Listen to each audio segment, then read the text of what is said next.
السلام علیکم۔ کب کیا ہوا کے ساتھ میں ہوں شہزاد اقبال۔ پاکستان میں عوامی بھلائی کے اکثر کام عاقبت نااندیش سیاستدانوں اور بیوروکریسی کی کوتاہ نگاہی کی نظر ہو جاتے ہیں۔ کسی قومی معاملے کا کوئی ایک کارڈ کسی کے ہاتھ لگ جائے صحیح، پھر دیکھیں ہر کوئی اس میں سے اپنے مفادات کس طرح نچوڑتا ہے اور کب تک نچوڑتا رہتا ہے۔ ایسا ہی حال ملک میں 18 سال بعد ہونے والی مردم شماری کے ساتھ ہوا ہے۔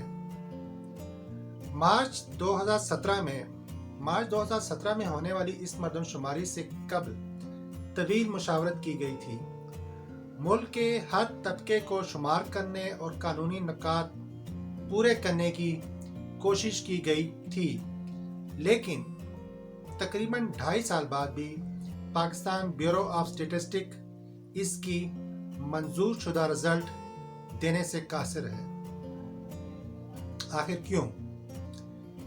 اس پر آگے چل کر بات کریں گے، لیکن موجودہ حکومت کی بات کریں تو حکومت نے 22 دسمبر 2020 میں council of common interest CCI میں 2017 کی مردم شماری کے نتائج کو منظور کر لیا تھا، جس کے مطابق آبادی کے لحاظ سے پنجاب پہلے، سندھ دوسرے، خیبر پختونخوا تیسرے اور بلوچستان چوتھے نمبر پر ہے۔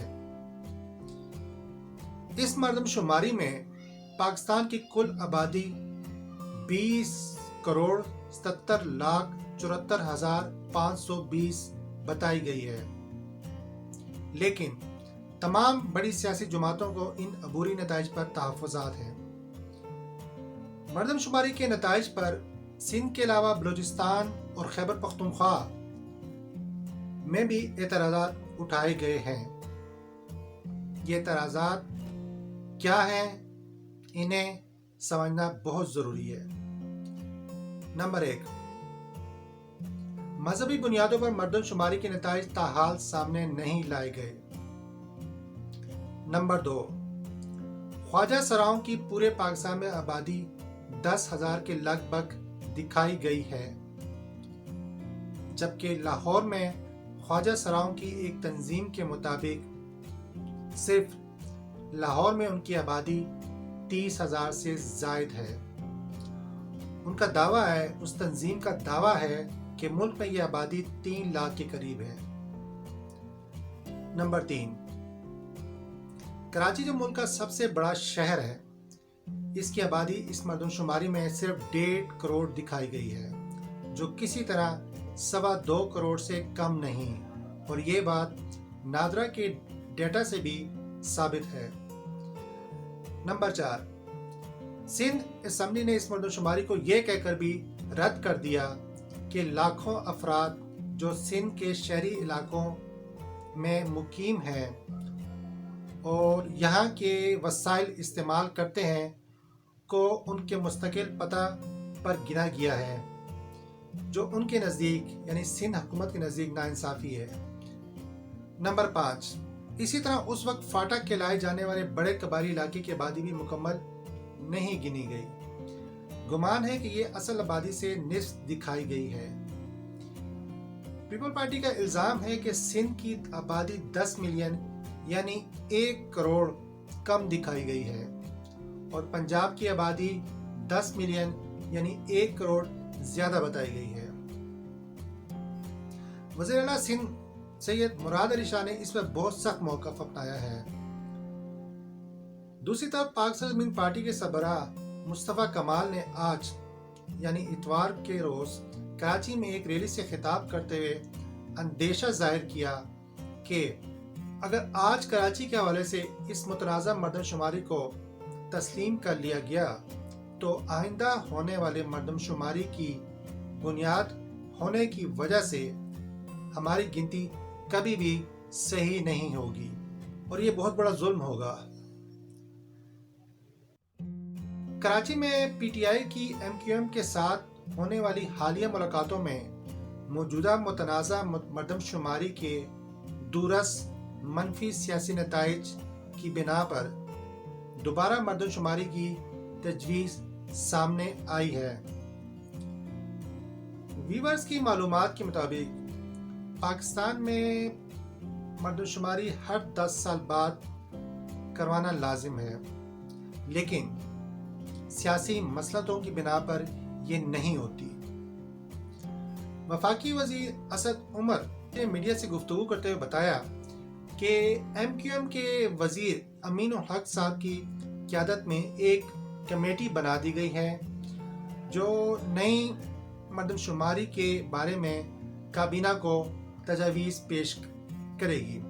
اس کے علاوہ تکنیکی امور کی نگرانی کے لیے بھی ایک کمیٹی قائم کی گئی ہے جو دنیا بھر کے مردم شماری کے طریقہ کار کا جائزہ لے کر تجاویز پیش کرے گی اور اس کے بعد مردم شماری ہوگی، جبکہ حکومت نئی مردم شماری میں تاخیر نہیں کرے گی۔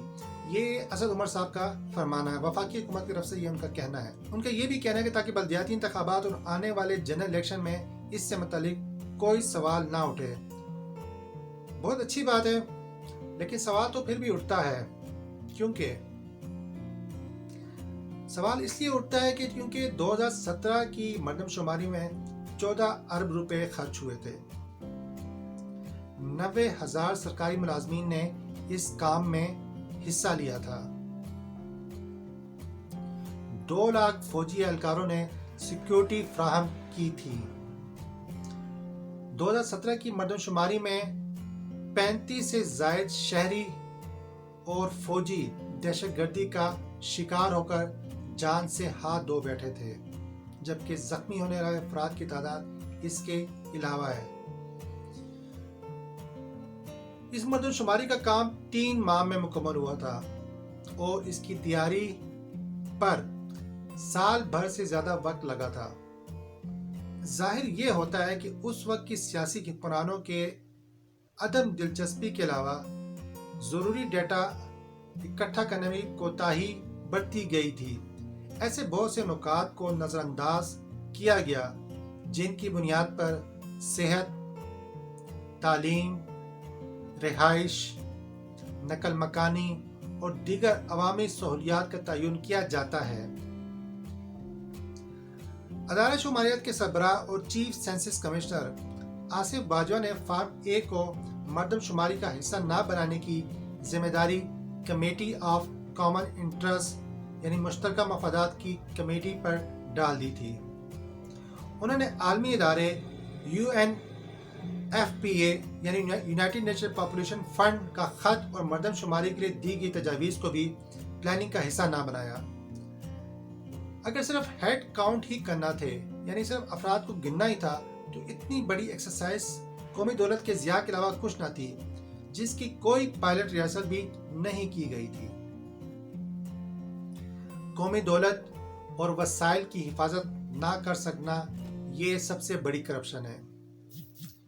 کرپشن صرف پیسہ جیب میں ڈالنے کو نہیں کہتے، اس امانت کو غلط استعمال کرنا بھی بہت بڑا جرم ہے، جس کی سزا بے خبر پاکستانی کبھی براڈ شیٹ کو ہرجانے ادا کرنے کے طور پر کرتی ہے، کبھی PIA کا جرمانہ بھرتی ہے، کبھی کرپٹ سیاستدانوں کے شور پر الیکشن کے لیے پیٹ کاٹتی ہے، اور اب وقت سے پہلے مردم شماری کے لیے ان کی جیب خالی کرنے کی تیاری کی جا رہی ہے۔